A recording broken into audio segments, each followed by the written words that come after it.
जाइएगा। क्या हम उस तरह की सियासत करना चाहते हैं? नहीं। आज हमारे यहाँ बड़े बड़े खानदानों वाले, यहाँ मजारी पता नहीं कौन कौन करोड़ों रुपया लेके इस तरह बिक रहे हैं, जिस तरह बेसिकली मेरा ख्याल है बाहर के लोग जो है वो नहीं बिकते जितने पाकिस्तानी बिक रहे हैं।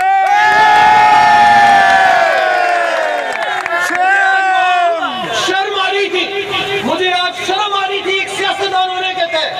ये जो सारे आज बिक रहे थे, आधे से ज्यादा मेरे स्कूल के दोस्त थे, इनको बड़ा रोका कि यार गुस्सा हो सकता है, कई ज्यादतियां भी हो सकती है पार्टी के अंदर, होती रहती है, मगर ये पाकिस्तान का मामला है, ये पाकिस्तान की खुददारी का मामला है। ये आप बाहर के मुल्क जो है वो मुदाखलत कर रहे हैं पाकिस्तान में, मगर एक बंदा खड़ा है पूरे कि आप किस तरह का पाकिस्तान चाहते हैं। क्या आप वो पुराना पाकिस्तान चाहते हैं जहाँ रोडों में जाते हुए फौजियों को भी मार पड़ रही है, बुजुर्गों को भी मार पड़ रही है? आज परवेज इलाही का हाथ तोड़ दिया, अभी सुना था कि इतने सीनियर सियासतदान के साथ इस तरह की बदतमीजी होगी, और मैं तो मजारी में हैरान था।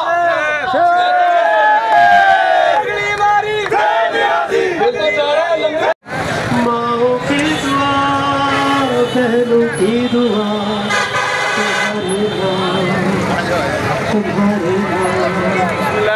अस्सलाम वालेकुम, लाखों करोड़ों दुरूद सलाम मोहम्मद वाले मोहम्मद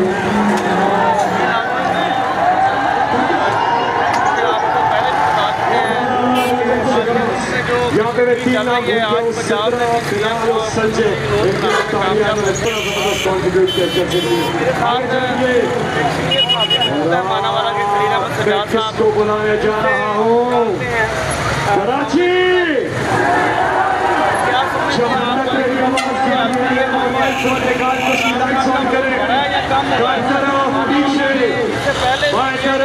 जोश और बलबला नहीं जाग उठा है सारा वतन।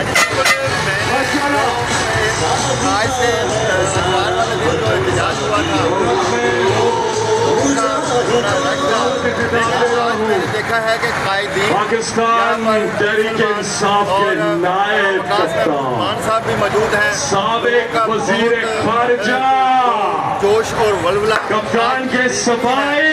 मैं समझता हूँ कि इससे जो आज पैदा हुई है, एतमाद जो है वो इमरान खान पर ज़्यादा हुआ है, और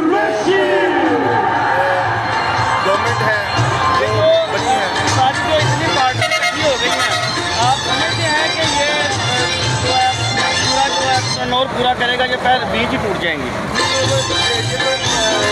नज़र आ रहा है सबको कि अभी से बंदर बांट पे इस्लामाबाद सामने आना शुरू होते हैं, और पीपल्स पार्टी के मुतासर सामने आ रहे हैं कि वो क्या मांग रहे हैं। और ये हाफिज ताहिर साहब तो कहते हैं कि जब बात वो क्या कहते हैं कि ये पकने जा रहा है, हंडिया आपके साथ तो ये क्या होना चाहिए था? साबित कर दिया जब कराची जागता है, साहब एक लेता है तो पूरा पाकिस्तान जाता है। पाकिस्तान के लिए कराची है, और जो कुछ भी उनके साथ हुआ है नहीं होना चाहिए था। रमजान का महीना है, एक आदमी समझता है कि मैं जवान हूं और उसने बढ़ापे में पिछले साल और इतने रमजान का महीना था, पाकिस्तान के सियासतदान का जो आज हशर किया गया है, ये तारीख इन लोगों को बताएगी कि तारीख जो है वो किसी को माफ नहीं करती, और जो कुछ भी हुआ परवेज इलाही साहब के साथ गलत हुआ। कौन सा महीना आप समझते हैं मैं समझता हूँ कि ये 2 माह के बाद आप लोग इलेक्शन की तैयारी कर सकते हैं, जैसे हालात पैदा हो रहे हैं। थैंक यू जी। तो इमरान खान ने क्या कहा? आप खलील अहमद सजाद साहब को सुन रहे थे, जो कि मानावाला के बहुत सीनियर सहाफ़ी हैं, वो ख्यालात का इज़हार कर रहे थे कि ये जो मौजूदा सूरत हाल बनी हुई है पंजाब में, वफाक में, और जिस तरह उन्होंने सरकार के साथ जो सियासत कर रहे हैं उनके लिए भी बहुत जो है सवालिया निशान है, क्योंकि मुल्क में पहले ही महंगाई बहुत ज़्यादा है और ये 1 साल में महंगाई पूरी नहीं कर पाएंगे, इसलिए इनको भी जो है अवामी जो हमायत है वो होनी पड़ेगी। और उम्मीद करते हैं कि मेरे पूरे पाकिस्तान पाकिस्तान में बल्कि मेरे हल्के में भी अल्लाह पाक खैर रखे और खुशखुशी के साथ। मैं तो यही कहूँगा कि ये एक फिल्म हुआ करती थी, चलती थी कि बाप नंबरी और बेटा 10 नंबरी, और ये पाकिस्तान के और पंजाब के जो है वो बनी हुई है, और उसका जो एंड पे जो इंजाम हुआ था वो लोगों ने देखा था, और इसका भी इंजाम 2 माह में हो जाएगा। महंगाई कंट्रोल करने में नाकाम हो गए। आज साहब कह रहे थे कि ये जो सूरत हाल बनी हुई थी 2 माह में आप देख लेंगे कि ये जो किस तरफ झुकते हैं और क्या सूरत हाल बनती है। देखते रहें डेली ऐसा पंजाब और शाह सादिक को इजाज़त दें। अस्सलाम वालेकुम।